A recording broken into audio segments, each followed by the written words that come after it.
Hola, buenos días. Soy Ángel Aguinaga, profesor de programación en CIPSA Bilbao, y este es el cuarto vídeo de la serie de vídeos que estamos haciendo sobre iniciación a microbótica. En el vídeo anterior vimos un poco las características y propiedades de las placas microbit, y en este vídeo de hoy vamos a ver las características de Arduino, que es otra placa comúnmente utilizada para desarrollos de robótica y microrobótica, para ver un poco, pues bueno, las diferencias entre ambas placas, un poco las características, las facilidades y los diferentes lenguajes de programación que integran, y poder decidir, según el tipo de desarrollo que queramos hacer, cuál de ellas nos puede convenir más o menos. Así que sin más, vamos a ver un poco sus características. Lo primero de todo es entender qué es Arduino. Arduino es una compañía que tiene sus inicios allá en los años 80 y que a lo largo de su vida pues ha ido desarrollando diferentes productos de hardware, software para desarrollo de proyectos de microbótica, centrándose sobre todo en el proyecto estrella, que es pues las placas de Arduino. Son placas con microcontrolador reprogramables que pueden utilizarse pues para el desarrollo de diferentes proyectos, tanto desde un ámbito educacional como experimental, como también profesional. Una de las principales características de Arduino es que, debido al tiempo en el que lleva en el mercado, existe una amplia comunidad de desarrolladores, librerías abiertas que pueden utilizarse para prácticamente cualquier desarrollo. A su vez, también la propia compañía ha desarrollado gran cantidad de escudos y componentes que se pueden integrar en las placas para hacer prácticamente cualquier cosa.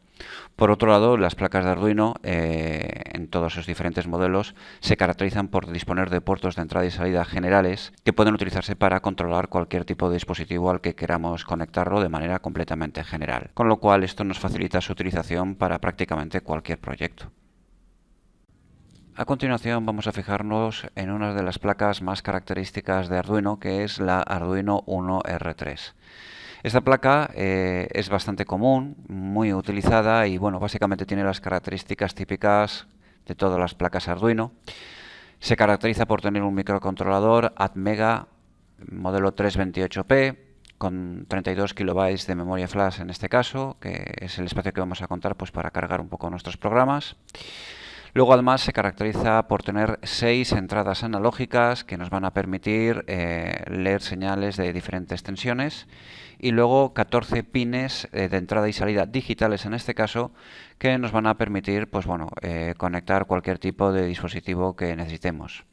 Es importante destacar el hecho de que estos conectores, a diferencia de en el caso de microbit,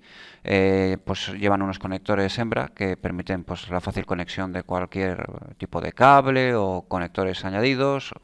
utilizando por ejemplo luego una protoboard, y que además son puertos de propósito general, es decir, la placa en sí misma no lleva ningún tipo de componentes adicionales integrados, tales como jumpers o LEDs, sino simplemente lleva el microcontrolador y los puertos de entrada y salida, que no están compartidos con nada más, con lo cual pues tenemos un control total y absoluto sobre ellos y lo que conectemos a través de ellos. Por lo demás, la placa cuenta con un conector USB de tipo B, que es el que nos va a permitir conectar la placa al ordenador para poder flashear y programar a tantas veces como sea necesario, y un jack de alimentación supletorio en el cual podemos suministrar entre 7 y 12 voltios con 1 amperio. Con esto es lo justo y necesario para que la placa pueda funcionar correctamente. A continuación vamos a ver los que son los 3 modelos más clásicos que hay de Arduino, que nos dan como ventaja el poder adaptarnos a los diferentes tipos de proyectos que podemos querer realizar.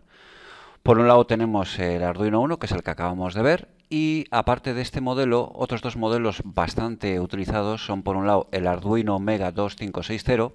que se trata de una versión de Arduino más potente que Arduino Uno, como podemos ver en la tabla comparativa. También lleva un microcontrolador Atmega, pero bueno, en este caso lleva 256 kilobytes de memoria flash contra los 32 del Arduino Uno, y sobre todo su principal diferencia es que lleva bastantes más entradas salidas, lo cual lo que nos va a permitir es poder conectar muchísimos más dispositivos a esta placa que en el caso del Arduino Uno. Evidentemente, este tipo de placa sería pues la adecuada para aquellos proyectos en los cuales, pues o bien por potencia o por número de componentes, la Arduino Uno pues se nos queda corta.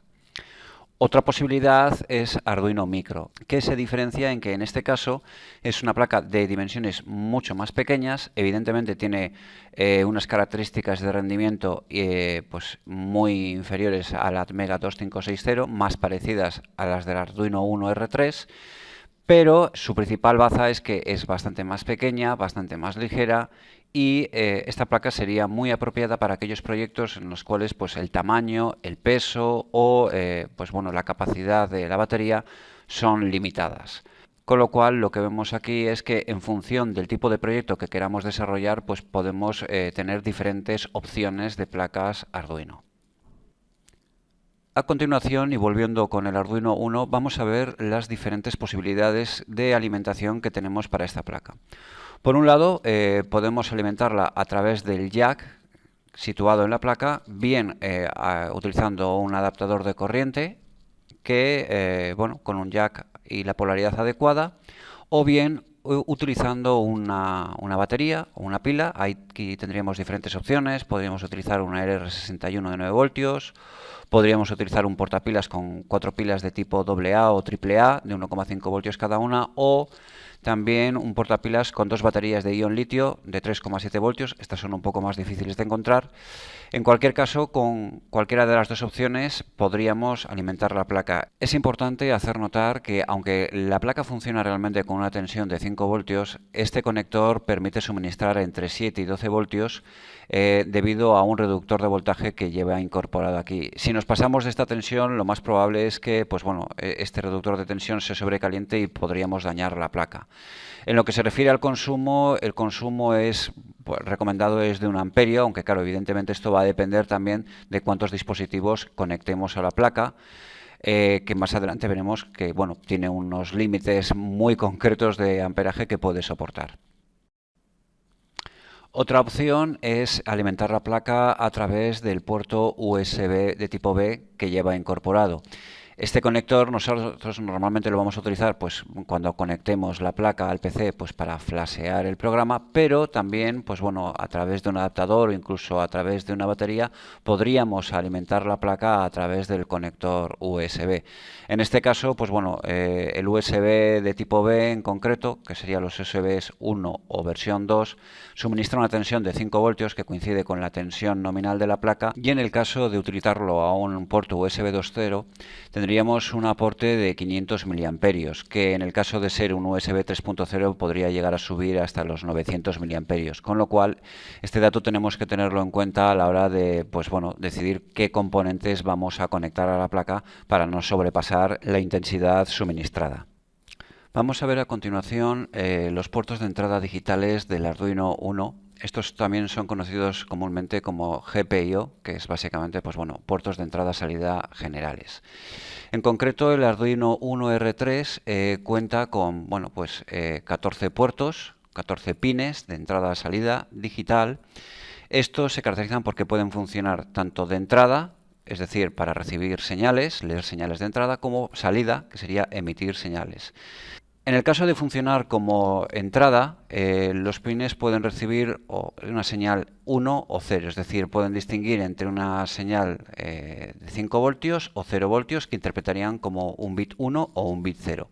En el caso de funcionar como salida, hay que tener en cuenta que la tensión suministrada es de 5 voltios, pero la intensidad máxima que pueden suministrar es de 20 miliamperios. ¿Qué quiere decir esto? Que si conectamos a algún dispositivo que consuma más de 20 miliamperios, podríamos muy fácilmente dañar la placa o acabar con un pin muerto, un pin dañado. Teniendo en cuenta estas limitaciones con respecto al consumo de lo que podemos conectar en modo de salida, los pines pueden funcionar como digitales, en cuyo caso pues, suministrarían una tensión de 5 voltios como un 1 o 0 voltios en el caso de 0, o también pueden funcionar como salidas analógicas en el caso de los pines marcados con el indicador PWM. Este indicador hace referencia a la capacidad de estos pines de poder emitir señales de tensión comprendida entre 0 y 5 voltios como si fuera una salida analógica. Y digo cómo porque realmente Arduino no dispone de una electrónica capaz realmente de emitir señales de diferentes voltajes, sino que para hacer algo parecido utiliza una técnica denominada modulación de ancho de pulso que permite suministrar tensiones de 5 voltios en pulsos de muy determinada frecuencia para simular una señal de una tensión intermedia entre 0 y 5 voltios. Este truco es válido para controlar algunos tipos de componentes, como por ejemplo los LEDs, en los cuales mediante esta técnica se puede simular el efecto que tendría sobre ellos suministrar valores de tensión intermedios entre 0 y 5 voltios, con lo cual se consigue, por ejemplo, que el LED brille más o brille menos o modular un poco su intensidad. También se suele utilizar con otro tipo de dispositivos en los cuales esta forma de modular la tensión en pequeños picos seguidos permite controlar, por ejemplo, en el caso de los servomotores, el ángulo hacia el cual apuntan, con lo cual tiene múltiples usos. Vamos a ver a continuación los 6 pines analógicos que se disponen en el lado contrario de la placa. Estos, al igual que los pines anteriores, pueden funcionar en modo de entrada o de salida. Como entrada, estos pines pueden leer tanto señales digitales de entre 0 y 5 voltios, que serían interpretadas como un valor 0 o un valor 1, o también tienen la capacidad de leer señales analógicas, es decir, señales con tensiones comprendidas en valores intermedios entre 0 y 5 voltios, las cuales serían en este caso convertidas a través de un conversor analógico digital en un valor de 10 bits que estaría comprendido entre 0 y 1023. El uso de estas señales de entrada nos puede permitir controlar dispositivos que nos emitan señales con diferentes tensiones intermedias, como por ejemplo puede ser el caso de una fotorresistencia, la cual se caracteriza por ofrecer diferentes valores de resistencia al paso de corriente en función de la cantidad de luz que recibe. Esto, al conectarlo a un circuito, nos daría como resultado diferentes niveles de tensión en función de la cantidad lumínica a la que se somete la resistencia, y a través de estas entradas podríamos recibir un valor codificado que nos daría la información acerca de la cantidad de luz que está recibiendo el componente. Por otro lado, estos pines también pueden funcionar como salida, en cuyo caso funcionarían como una salida digital, al igual que los pines vistos anteriormente, pudiendo suministrar una tensión de 0 o 5 voltios asociado a valores lógicos 0 o 1, con las limitaciones de intensidad ya mencionadas de 20 miliamperios como máximo. Por último, en la parte de lo que se refiere a la programación, las placas Arduino nos ofrecen un entorno de desarrollo único, que es el Arduino IDE. Este puede descargarse directamente de la página de Arduino y básicamente lo que nos permite es programar cualquier tipo de placa Arduino conectada vía USB utilizando el lenguaje de programación C++. Para ello el entorno cuenta con un repositorio de librerías que podemos utilizar ya diseñadas para controlar diferentes tipos de componentes, como por ejemplo controladores de motores, servomotores, motores paso a paso, sensores de distancia, etcétera. Una vez que utilizamos el entorno para grabar un programa en la placa, podemos coger y directamente desconectarla del ordenador, darle un suministro de tensión propio, y la placa ejecutará el programa de manera automática hasta que se desconecte y se la vuelva a reprogramar. Al margen de Arduino IDE, existen otro tipo de entornos alternativos que nos dan la posibilidad de programar contra nuestras placas utilizando lenguajes de programación basados en bloques.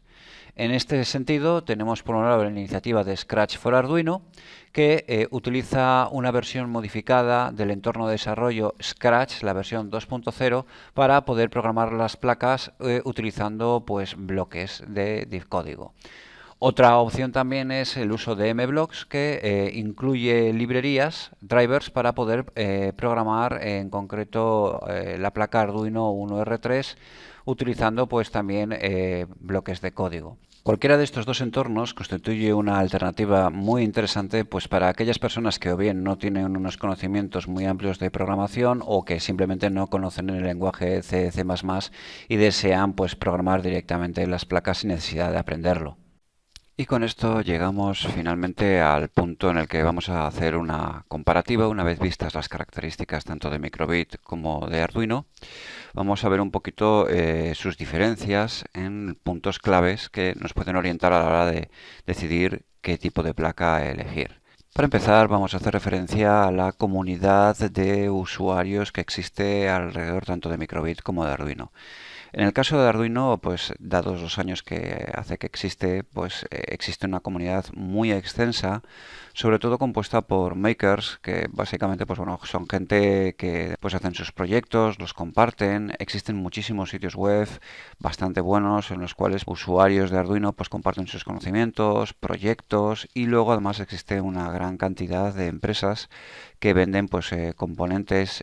compatibles con Arduino, kits ya expresamente pues desarrollados para Arduino, lo cual pues bueno, amplía muchísimo sus posibilidades. En el caso de Microbit, pues dado que es un producto más reciente, pues evidentemente tiene una comunidad de usuarios más pequeño, pero bastante creciente, sobre todo compuesta pues por docentes, profesorado, pues cada vez más están incluyendo este tipo de placas, sobre todo en lo que son los ciclos de enseñanza y formación en colegios, etcétera, que es un poquito donde está el mayor nicho de mercado de este tipo de placas. En lo que a usuario se refiere, pues Microbit es una placa sobre todo que está muy pensada pues para gente que no tiene ningún conocimiento previo ni de programación ni de electrónica y que básicamente pues lo que se busca es empezar a aprender sin tener unos conocimientos previos o tener que aprender primero electrónica o tener que tener unos grandes conocimientos de programación, con lo cual es un producto que va muy orientado sobre todo a lo que es la iniciación, sobre todo en los ciclos de primaria, donde los chavales jóvenes puedan iniciarse un poquito pues con la robótica y tener contacto con este mundo tecnológico. Arduino, sin embargo, pues está más dirigido a unos usuarios ya con ciertos conocimientos, tanto de programación como de electrónica, tampoco necesariamente muy extensos, pero sí ya con cierto badaje, con lo cual es más propio su uso, sobre todo pues para temas de experimentación, ciclos de secundaria, en los cuales pues bueno, ya se pueden plantear proyectos más sofisticados y complejos con un background de conocimiento un poquito más extenso. En lo que se refiere a compatibilidad o el abanico de proyectos que nos puede permitir realizar estas placas, pues mientras que Microbit tiene una filosofía más centrada en lo que es la placa, dado que ya tiene componentes integrados y en principio podemos utilizarla por sí misma, su propio diseño nos obliga a que pues, si queremos conectar otro tipo de dispositivos, otro tipo de componentes para hacer un desarrollo que implique componentes externos, necesitamos ya comprar placas específicas para Microbit que tengan el slot específico de Microbit, con lo cual pues de alguna forma eso lo hace un poquito más limitada y menos genérica. Arduino, por el contrario, tiene una filosofía completamente distinta. Los puertos de Arduino básicamente son puertos tipo hembra donde con un cable tipo DuPont podemos conectar cualquier tipo de componente electrónico directamente, como comprar otro tipo de placas, escudos ya prediseñados. Con lo cual, pues bueno, mientras que Arduino representa una alternativa pues más amplia, pero evidentemente con mayores requisitos técnicos, Microbit pues bueno, es una alternativa igual un poco más cerrada en lo que es la propia placa y componentes ya prediseñados para ella, pero que a cambio pues nos da mayor sencillez y mayor facilidad. En lo que se refiere a lo que es la adquisición del componente, en el caso de Microbit, pues simplemente con la placa podemos ya empezar a trabajar, dado que ya tiene componentes integrados que permite hacer cosas con ellas. No obstante, en el caso de Arduino, la adquisición de la placa tiene que ir conjunto con la adquisición de componentes electrónicos, con lo cual normalmente la opción más asequible es adquirir un kit. Un kit, existen muchos tipos de kits distintos que podemos encontrar, en los cuales pues te venden tanto la placa como un montón de componentes electrónicos ya pues para hacer nuestros montajes. Esto es debido a que la placa en sí misma pues no lleva ningún componente integrado, con lo cual pues solo con la placa de Arduino es poco lo que podemos hacer. Con todo esto llegamos finalmente un poco a la comparación de los perfiles de ambas placas. Evidentemente Microbit tiene un perfil y una filosofía más amigable, más de iniciación, más de ser accesible a cualquier persona que no tenga ningún conocimiento ni ningún contacto previo ni con la programación ni con la electrónica y facilitar directamente pues, el poder empezar a experimentar rápidamente. En el caso de Arduino tiene un perfil más técnico en el cual pues ya son necesarios ciertos conocimientos tanto de programación como de electrónica para poder hacer cualquier tipo de montaje que queramos desarrollar, con lo cual tengamos que tiene un perfil más de experimentación que de iniciación. Y con esto hemos llegado al final de este cuarto vídeo de la serie de vídeos de iniciación a microbótica, en el cual pues bueno, hemos comparado las características de la placa Arduino con las de Microbit y sacado conclusiones sobre sus posibilidades, características para poder decidir qué tipo de placa pues nos puede convenir más para nuestros desarrollos en función de lo que queramos hacer y de nuestros niveles de conocimiento. Espero que estos vídeos os hayan resultado útiles, espero que os hayan despejado vuestras dudas y que os animen a iniciaros un poco en este mundo y decidir empezar por una plataforma o por la otra. Así que sin más, despedirme, agradecer vuestra atención y estar atentos. Nos vemos.